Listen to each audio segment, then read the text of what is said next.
I guess the good news is that as far as the incident that took place last Wednesday morning, rather disturbing discovery of a 30-year-old man severely beaten in Mill Lake Park, we've effected the arrest of 3 individuals who were involved in that assault and beating. They are 2 15-year-old girls and a 16-year-old girl, all of whom were arrested late last week. Yeah, there's a few shocking things that connect through to this incident. Obviously, to have 15 and 16-year-old girls out ostensibly partying with older males in a public park late on a Tuesday, early on a Wednesday morning, that is concerning. The level of violence that was applied when a dispute erupted amongst the group is concerning, and the fact at the end of the day that the persons responsible for this severe beating were young offenders and females, I think is another of the surprising facts that has come to light as a result of this investigation. Well, first and foremost, it would appear that all of the parties that gathered in Mill Lake in those early morning hours knew each other, that at least for a period of time they were all getting along. At some point during this sort of gathering, partying, liquor consumption, there was a dispute that erupted. It looks like it centered between the 30-year-old man and one of the teenage girls, and then escalated into what was an assault that saw him take blows and kicks both while standing and ultimately when he fell to the ground.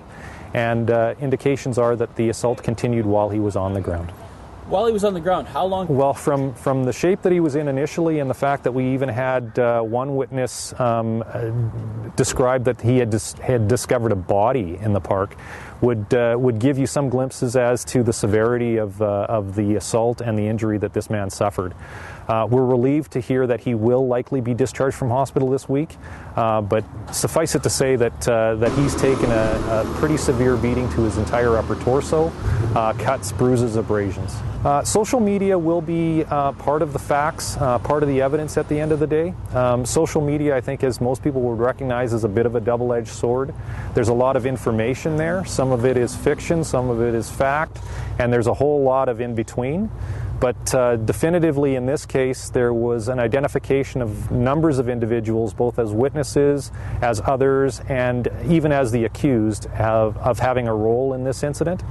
That said, we had identified the 3 girls prior to most of the social networking information coming forward, but I think it is absolutely evident that social media is part of our lives. It's a way that people communicate, and is often the way that people will share information, and certainly it's information that's available to police, and we're going to make the most of it. You're hard-pressed not to ask that question, do you know where your kids are?